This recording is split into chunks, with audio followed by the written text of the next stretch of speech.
Bienvenidos a Las 18, hablando de lo bueno y lo malo de Canadá. Con ustedes, Claudia Palacio y Ricardo Rivera.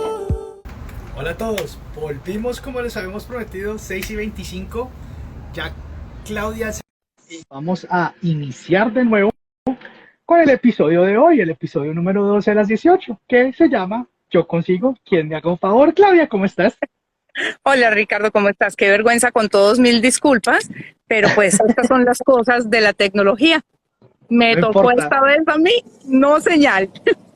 No importa, la realidad es así de siempre, no todo siempre va a salir perfecto, tenemos que aprender a movernos con lo que vaya saliendo. Vamos a empezar de nuevo, entonces les estaba contando a las personas que el episodio de hoy es Yo consigo quien me haga un favor, algo muy común en Latinoamérica cuando queremos hacer algún proceso, queremos obtener algo de una forma mucho más rápida, siempre tenemos al coterráneo, al amigo, al parcero, a la persona que nos hace el 14, que nos hace el favor de ayudar a que todo salga más rápido. Como lo hemos dicho en episodios pasados, el primer paso para hacer este proyecto de Canadá es dejar todas estas costumbres y dejar todos estos malos comportamientos a la entrada del avión. Básicamente eso se queda ya. Vamos a venir a un país nuevo, a buscar una nueva oportunidad, a darle una mejor calidad a nuestras vidas y por ende tenemos que ser conscientes que eso aplica en todos los aspectos, inclusive a la hora de hacer nuestro proyecto, cuando tenemos que presentar los documentos, ¿correcto? Correcto, Ricardo. Y entonces volvemos a lo que hablábamos hace un ratico, cuando se cayó la señal, cuando volvimos a arrancar. O sea, esto es una historia porque es que Canadá no hay nada que sancione con más dureza en la parte migratoria que la credibilidad, o sea, lo que nosotros le podamos decir de verdad. ¿Y qué ocurre? Tenemos un término que es muy fuerte en inmigración, se conoce como misrepresentation, que traduce fraude, y es básicamente omitir, ocultar o entregar documentación que no es para obtener un privilegio bajo el acta de inmigración, así se llama. Entonces, ¿con qué nos encontramos con mucha frecuencia? A mí me dicen, bueno, lo que pasa es que yo no he trabajado los 12 meses de corrido porque mi contrato se interrumpe a los 11 meses, que es una práctica muy común en América Latina, pero reanudo después, o sea, no es que deje de trabajar, es sencillamente que el contrato se interrumpe, yo vuelvo 3 semanas después. Es una práctica para no pagar prestaciones sociales. Resulta que esa interrupción genera que no cuente el año de experiencia laboral calificada, continua y pagada que pide, por ejemplo, el Federal Skilled Workers. Entonces la persona me dice, un año, sí, entonces lo descalifica por completo si lleve 15 años trabajando, lo descalifica porque no hay una continuidad en el trabajo. O sea, no son consideradas vacaciones porque es que los liquidan a final de año, los contratan nuevamente 3 semanas después o un mes después o lo que sea.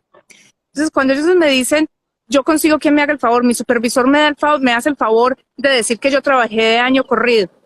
Eso es considerado fraude, porque sencillamente el día que inmigración le dé por coger el teléfono, llamar y verificar y se encuentre con esto, vamos a tener una marca en el expediente que no hay cómo borrar. O sea, son 5 años de sanción que te dan a ti para aplicar para cualquier cosa, pero no es solamente la sanción, o sea, los 5 años pasan y no importa, ¿verdad? Uno dice, bueno, me aguanto los 5 años y vuelvo a aplicar. El problema es que queda un récord en tu expediente y el próximo oficial que revise cualquier aplicación que tú hagas va a decir, aquí ya hay un histórico de que hay cosas que no son, como dirían en Colombia, tan católicas. O sea, hay algo que no es tan derecho. Y eso pasa en muchos ambientes, no solamente con eso, sino también cuando me dicen, pero yo me quiero ir por trabajo. Conseguir el trabajo no es tan fácil, pero yo tengo un amigo que me hace el favor. Clau, aquí voy a meter a colación un tema súper controversial, los procesos de refugio. Los procesos de refugio, Ricardo. Mira, la definición de refugio no es una definición canadiense, eso está contemplado en el Convenio de Ginebra y son signatarios de ese convenio 160 y tantos países y todos nos regimos por lo mismo. O sea, un refugiado es una persona cuya vida corre riesgo por razones de raza, religión, nacionalidad, pertenencia a un grupo social en particular u opinión política. Canadá le adicionó 2 para hacer esta definición un poquito más amplia y cubre personas que sus vidas corren riesgo a manos de los gobiernos de sus países o que tienen riesgo de tortura o un trato cruel e inhumano. Pero resulta que históricamente hemos dicho, bueno, como aquí lo que más cuenta en un proceso de refugio, sobre todo, es el testimonio de la persona que lo está solicitando, entonces monte bien una historia. Pero es que monte bien una historia, el día que Inmigración se da cuenta, el IRB de hecho, que es el que revisa los procesos de refugio, se da cuenta de que esta historia no cuadra por alguna parte, sencillamente a la persona le van a negar el caso y va a salir deportada. Esa deportación va a generar serios problemas para poder regresar a Canadá en algún momento, incluso para viajar a otros países. Y lo que muchas personas no conocen es que un miembro del IRB que revisa casos, o sea, digamos de colombianos, es experto en Colombia. Él sabe más de la situación de Colombia que tú, que yo. Y el que revisa el de México sabe más de la situación de México que los mexicanos, porque es que conoce todo lo que hay detrás de, o sea, todos los documentos de Amnistía Internacional, los de las Naciones Unidas, todos los del Departamento de Estado americano, todos los documentos internos de gobierno de país de origen. O sea, ellos tienen acceso a una cantidad de información que es muy difícil mentirles realmente. Y para yo no ponerla, voy a hacer un paréntesis aquí, Clau, para ponerla más claro para que las personas la entiendan bien de una vez clara. El típico caso del colombiano que dice, yo me levanto 2 cartas donde dicen que me están amenazando y me voy para Canadá a pedir refugio. Y ahí cierro ese paréntesis para no entrar en controversia. Lo que pasa, Ricardo, es que no es tan sencillo como eso. Y lo que pasa es que históricamente a mucha gente le ha funcionado y entonces por eso, o sea, se ha corrido la bola de fresco hermano que eso allá pasa con esa carta. No se dan cuenta. Allá no se dan cuenta. Allá son bobos y no se dan cuenta. Pero la cuestión es que no es así. El índice de negativas es muy alto justamente por eso, porque Inmigración se da cuenta. Y como te estaba diciendo ahorita, antes de todo el desastre de la señal, no es solamente el caso de refugio, es que nosotros no nos damos cuenta hasta qué punto vamos dejando una marca. Y, por ejemplo, los consultores de inmigración y los abogados vamos dejando una marca en inmigración. Inmigración conoce nuestro récord porque todos los seres humanos tendemos a comportarnos de una forma, o sea, tener un patrón de comportamiento. ¿Y a qué voy con esto? Digamos, Inmigración, yo llevo 12 años haciendo esto. Inmigración ya sabe cómo documento yo un proceso de patrocinio familiar, uno de permiso de estudio, y ellos ya saben. Entonces, vamos a suponer que tú te consigues a esa persona que te ha dicho, no se preocupe que yo le hago las cartas porque yo ya he mandado 50 personas para Canadá. Resulta que como ya mandó 50, el IRB ya sabe, o sea, ya conoce 50 cartas que tienen el mismo formato, el mismo tipo de texto, que cumplen con el mismo patrón. Y ellos ya identificaron 1 o 2 que no cuadra la historia. Y cuando reciben la tuya con ese mismo patrón, eres el tercero que entra en la cola de revisión con un altísimo riesgo de negativa. Y es, mira, tan claro es esto que te estaba contando también ahora que hubo una negativa de la Corte Federal donde le pusieron cargos por fraude, o sea, por misrepresentation a una chica de la India, porque ella hizo no sé qué solicitud y entregó 2 cartas de referencia laboral. Y las 2 cartas eran muy similares en la forma, ni siquiera en lo que decían de las funciones, sino que eran muy similares en la forma. Y el oficial se tomó el trabajo de llamar a las compañías y preguntar quién redactó la carta. Y cuando los empleadores dijeron la redactó ella, pero la firmé yo, el hecho de que la haya redactado ella es fraude. Y es por el patrón que vamos dejando, es simplemente eso, vamos marcando una pauta de cómo me comporto, cuáles son las palabras que yo uso generalmente, cómo las empleo, cuál es mi tipo de redacción, cuál es el tipo de colores que se usa, el tipo de letra que se usa en la carta. Sí. Todas esas cosas van quedando marcadas y eso todo es fraude. Y como te digo, no hay nada que Canadá sancione con más dureza, con más fuerza, que esa parte de la mentira o la falsedad en el documento. La credibilidad en los procesos migratorios canadienses es súper clave, Ricardo. Eso no hay con qué pagarlo. Y no solamente en los procesos migratorios. Hay una cosa curiosísima, yo lo aprendí, afortunadamente me tocó de buenas, o sea, me escapé de chiripa, pero porque es típico que nosotros viajamos y no, pues cómo no me voy a llevar las arepas, el queso, o paso la maleta. La montañada más grande que y yo también, y lo llamo montañada porque yo también caí en esa vaina. Recién llegado traían una caja con arepas, con choclitos, con cuanta pendejada venden en el supermercado que uno cree que aquí no se va a conseguir. Continúa, por favor. Y además aquí se consigue. No es solamente eso. Los que vivimos muy cerca de la frontera con Estados Unidos, pasamos a Estados Unidos, compramos cosas, llegamos a la frontera y nos preguntan, ¿compro algo? No, nada. No nada es que uno está obligado a declarar lo que Todo. uno compra, porque hay unos topes máximos de compras que tú puedes hacer que no requiere pago de impuestos. Resulta que en uno de los viajes que hice con mi familia estuvimos en Europa y en el duty free del aeropuerto de París compramos unos salamis, Ricardo, los que tú no te alcanzas a imaginar. Eso venía bañado en yo no sé qué, con avellanas, bueno, la cosa. Y pues, como a mí, mi profesión Compre. me obliga a declarar absolutamente todo, yo llegué al aeropuerto Claro. en Toronto, compró comida, sí. ¿Qué trae? Además, yo estaba convencidísima que lo que uno podía entrar de licor eran 4 litros y resulta que es 1.4. Entonces yo 1.4. marqué, sí, claro, yo marqué, sí, ¿cuánto? 4 litros y los 2 salamis y traía unos patés y unas cosas. Resulta que en la banda transportadora, cuando están entregando maletas, salieron los perros y yo dije, perros antidrogas no, son detectores de comida.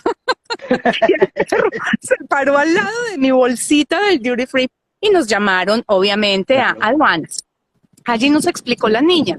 Nos decía, no haberlo declarado tiene un costo de $800. Esa es la multa que te ponen. La multa, correcto. La multa, además de que te quitan las cosas y de que quedas marcado 8 años cada vez que tú pises un puerto fronterizo, hasta ahí llegas, o sea, te esculcan como si fueras, pero pues lo peor de lo peor, como si trajeras quién sabe qué.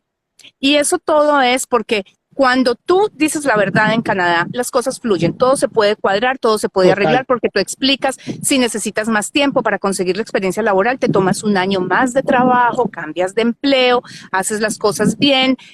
Si eres, por ejemplo, profesor, que los profesores trabajan en ciclos de 8 meses porque tienen una interrupción, hay casos en la Corte Federal que están fallados y se manejan justamente para eso. Entonces te consigues un buen consultor de inmigración, un abogado de inmigración que sabe cómo funciona y argumenta el caso y hay cómo demostrarlo. Pero esto de yo consigo quien me haga el favor de la carta, yo consigo quien me haga el favor de darme la oferta de trabajo, yo consigo quien me haga el favor de casarse conmigo, porque esa es la otra. Esa es otra también, claro. Yo Esa es tengo a otra también. alguien. Sí, total, total, total, total. No, y te lo preguntaba porque recientemente tuve el caso de una persona que quería aplicar perdón, quería aplicar a la institución donde yo trabajo, casi lo digo, no lo voy a decir, en el programa no lo digo. Eh, y me contó la historia, me dijo, yo estuve en Canadá, tuve que salir porque me negaron mi caso de refugio pero según el oficial me dijo que yo no iba a quedar con nada, con ningún récord en el sistema. Eh, yo no soy consultor de migración, pero pues por lógica común sé que va a quedar en un sistema. O sea, Canadá a ti no te va a decir, sí, claro, vaya, sí, vamos a borrar toda su información. No, o sea, tu nombre va a quedar en un sistema en el cual se va a decir que tú llegaste a este país, hiciste una aplicación a un proceso de refugio, se te fue negada la aplicación al proceso de refugio y ahorita estás intentando volver a aplicar como estudiante internacional. Palabras más, palabras menos, le dije, si quieres yo te hago todo el proceso de admisión a la institución, esto no va para ninguna parte porque te van a negar la visa. Es decir, tú intentaste hacer algo acá, lo cual se te fue negado y ahora quieres volver a hacerlo, pero de otra manera totalmente diferente, lo cual no concuerda, no cuadra. Saliéndonos del tema de hoy, lo que pasa es que un caso de refugio muestra una intención de permanencia, mientras que un Claro. permiso de estudio muestra una intención de temporalidad y es justamente esa De la volver. razón. Además, cuando se sale de Canadá con una orden de deportación, tú tienes que pedir una autorización para regresar al país antes de que te aprueben una visa. Y es Y muy eso dura difícil 7 que lo años, den. ¿no? No es solamente que dure años, sino que normalmente no lo Ujú. aprueban para situaciones, o sea, para visas temporales. Es bien Sí, difícil. Normalmente las personas que regresan es porque tienen ya una aplicación de residencia por otro lado, están siendo patrocinadas o tienen una nominación provincial, por ejemplo. ok. Sí, pero son casos difíciles. Pero es justamente eso, Ricardo. En Canadá los únicos favores que se valen es, yo con mucho gusto te enseño dónde encontrar el supermercado, yo con Claro. mucho gusto te enseño cómo manejar tu perfil de LinkedIn, pero no se vale de yo te ayudo a cumplir con el requerimiento que a ti te falta para que tú puedas Exacto. lograr algo. O sea, aquí brincarnos el paso, darle la vuelta al palo, o sea, sacarlo con el término que tú lo quieras poner, porque todos los latinoamericanos usamos uno distinto. No Sí, funciona. Canadá es un país de procesos y los procesos tienen pasos y hay que seguirlos uno a uno. Aquí no podemos andar brincando del 1 al 3 porque definitivamente el sistema nos regresa al punto de partida. Tenemos que arrancar y hacer el proceso tal cual. Paso 1, paso 2 y paso 3. No hay cómo brincarlos.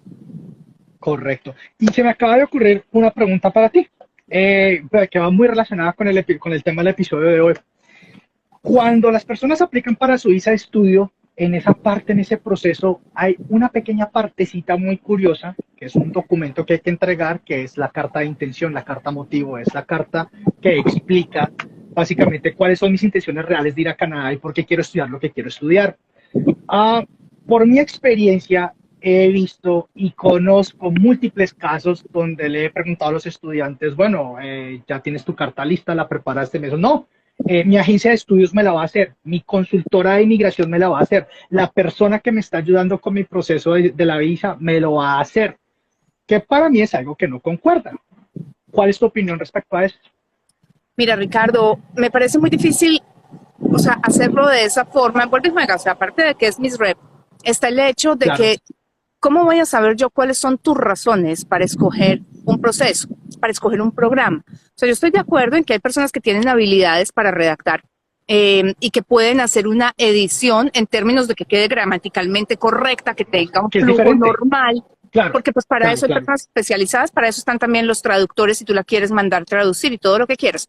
Pero las razones tienen que ser tuyas, porque es que no hay de otra. O sea, el día de mañana te llegan a negar un permiso de estudio, por ejemplo, ¿y tú qué le vas a decir al oficial de inmigración? No, lo que pasa es que Pedro fue el que dijo que yo quería estudiar culinaria.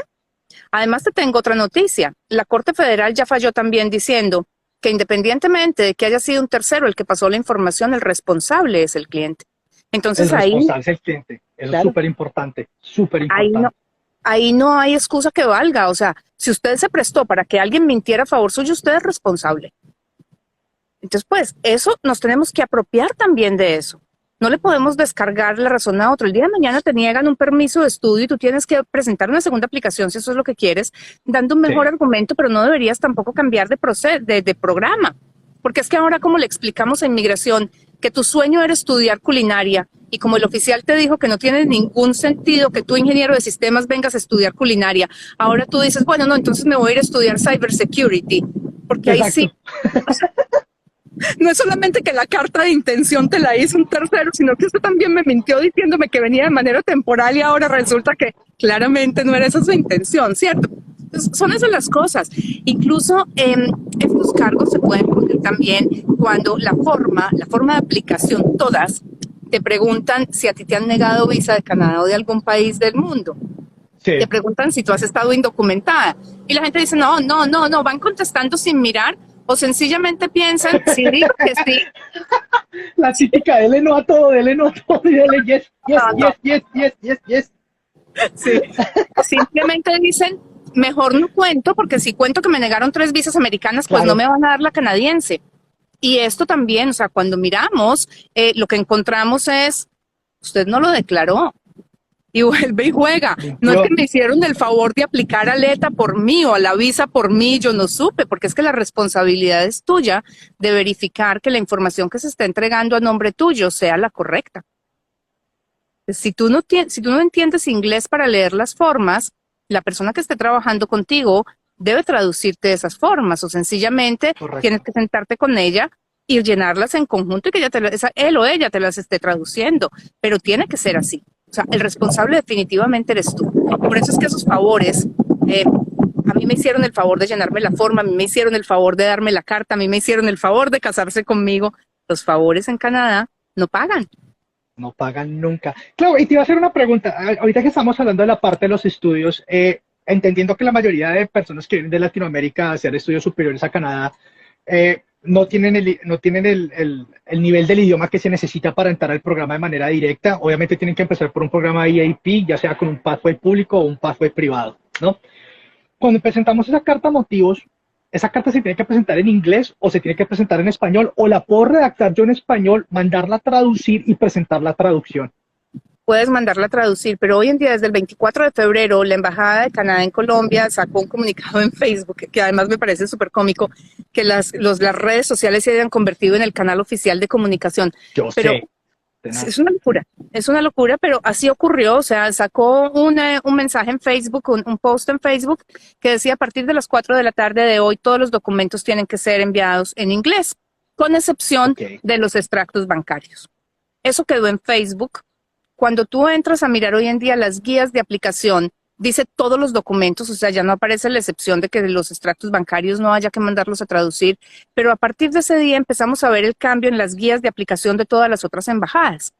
Entonces, pues mi sugerencia es mándenlo en inglés. De hecho, la semana pasada recibimos las notas del expediente de un caso que yo esperaría que la persona quisiera llevarlo a la Corte Federal porque la razón de inmigración no tiene ninguna lógica, pero fue fallado, o sea, fue negado en el Oriente Medio, ya no me acuerdo si fue, cuál embajada fue, tal vez la de Jordan, que decía que el cliente entregó una carta en español, un cliente mío, por cierto, y nosotros siempre en la carta de submission, en el argumento legal, siempre hacemos, o sea, ponemos los puntos claves de esa carta ya en inglés, a pesar de que antes se entregaba en español.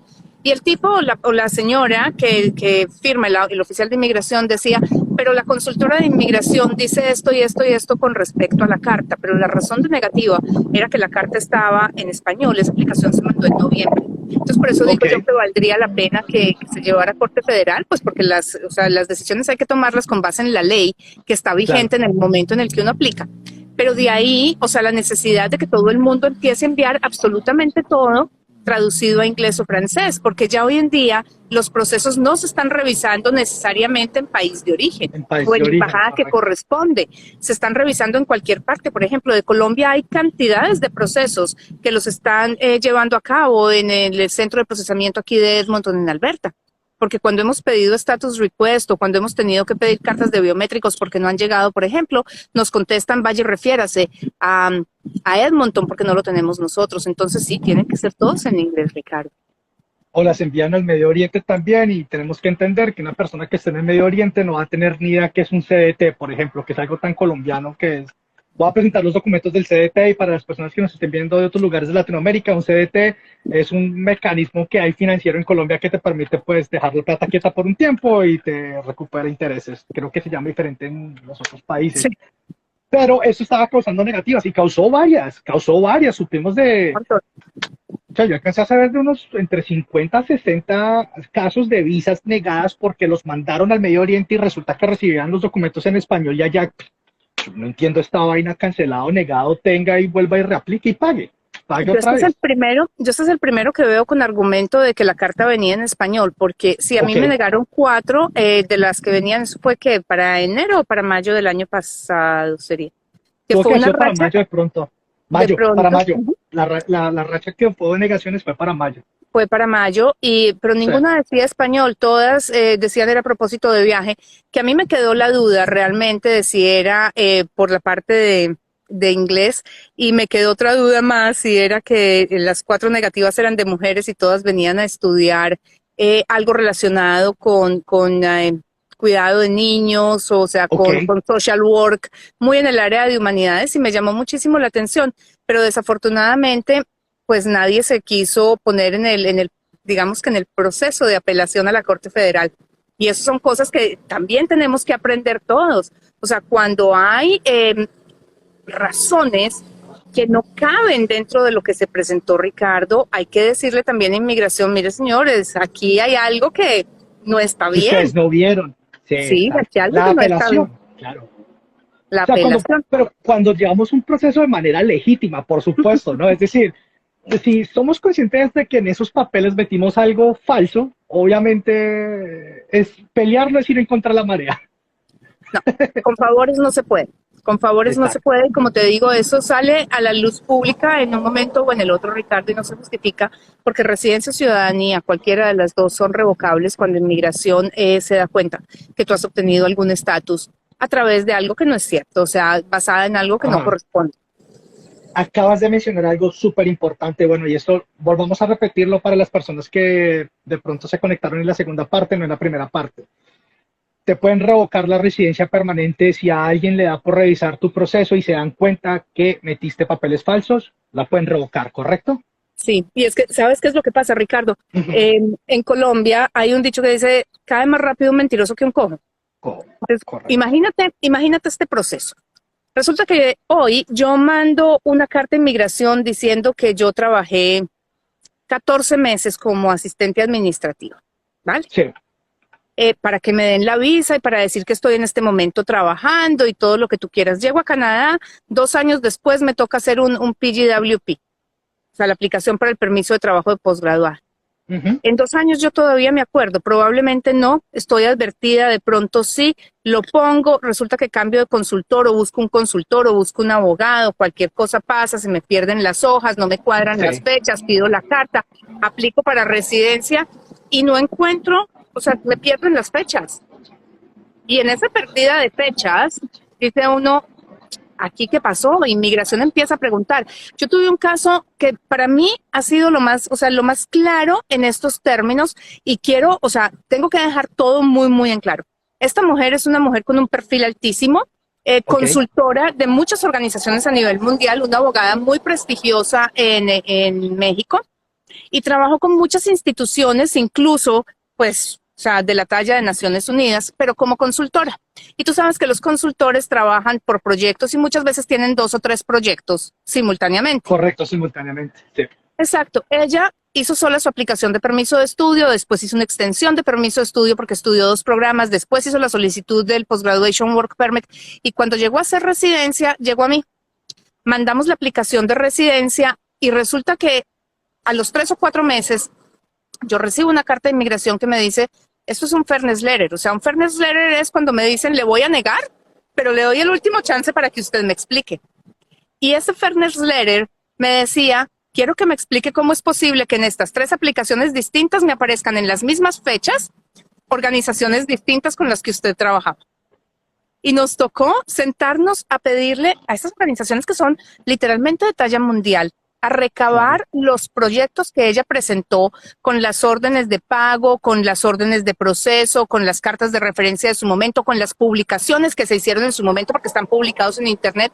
Como te digo, es una mujer tremendamente prestigiosa en México para poder demostrar que es que no es que ella hubiera mentido, sino que como era consultora, había proyectos que se sobreponían porque estaba trabajando en 2 o 3 simultáneamente. Pero hasta eso va inmigración. Hasta mirar esa minucia que no te cuadra. O sea, que hay 3 o 4 meses que están montados. ¿Y por qué no empata? Porque es que ese tiempo es el que hace que tú califiques para un proceso X, para la residencia, o para el permiso de estudio, para el permiso de trabajo. Y si no cumples con el requisito, sencillamente te tienen que negar. Entonces, cuando tú los empatas a la fuerza, ahí es cuando inmigración te dice, aquí no. Porque es que aquí nos vamos por las buenas. En Canadá las cosas se hacen, pero se hacen bien hechas. Y Canadá es un proceso y no nos brincamos los pasos. Desafortunadamente con esta mujer pues teníamos cómo demostrar absolutamente todo. Y afortunadamente estaba todo publicado además en Google. Tú googleabas el documento y aparecía con fecha de publicación y todo lo demás. Pero el trabajo es un montón. Cuando tú tienes que empezar a buscar cosas de atrás, 10 años atrás, para poder documentar. Entonces, esa es la otra. También tenemos que aprender a manejar archivos, porque es que nosotros no sabemos manejar archivos, los latinoamericanos no los manejamos.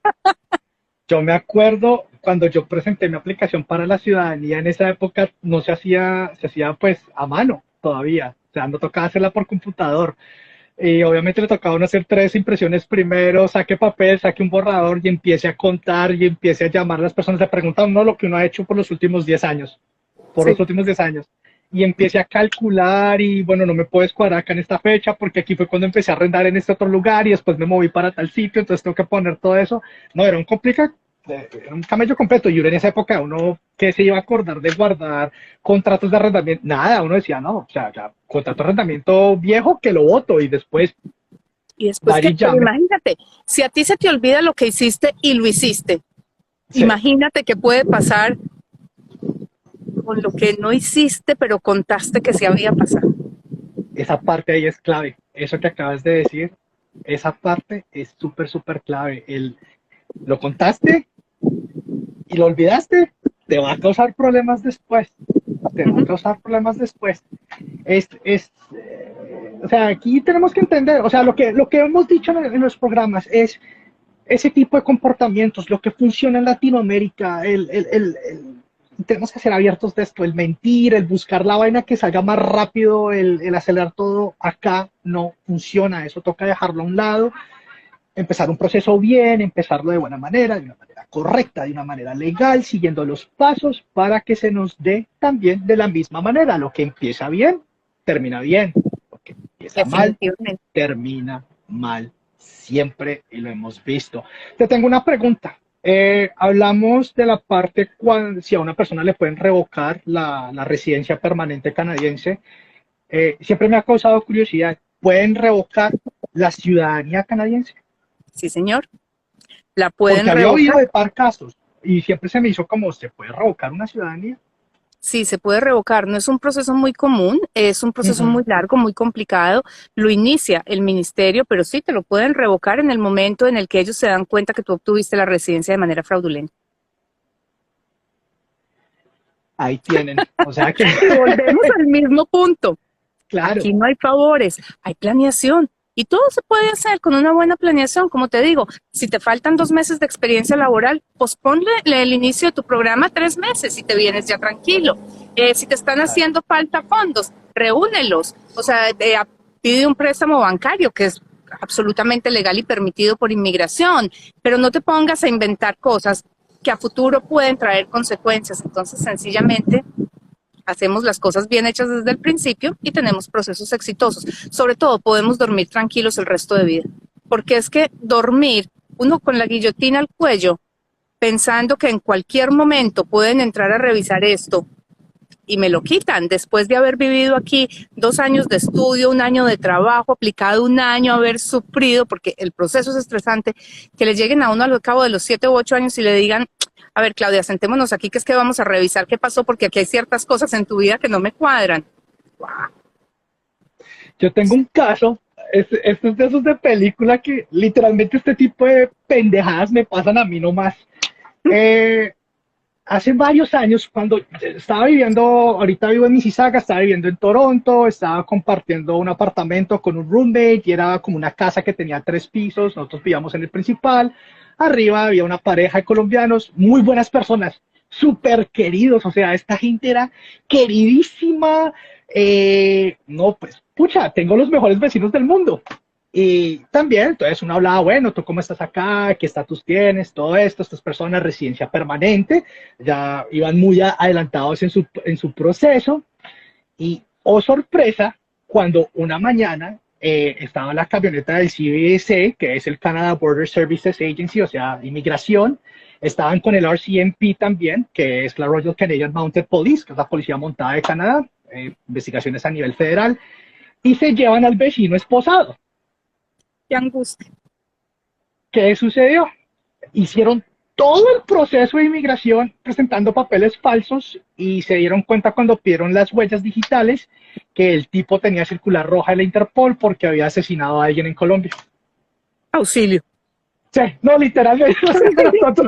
Pero fue el tipo de vaina que quedamos como, pero si es que nosotros hacíamos barbecues con ese tipo, o sea, nosotros nos sentábamos o sea, como te digo, eran espectaculares, eran los mejores vecinos del mundo, literalmente es de esas personas que nunca se te va a cruzar por la cabeza de que el tipo había matado a alguien, y literal, o sea, ya ellos estaban en su proceso final, o sea, todo súper contento, inclusive habíamos hablado de celebrar en una fiesta el hecho de que les iban a dar ya la residencia permanente.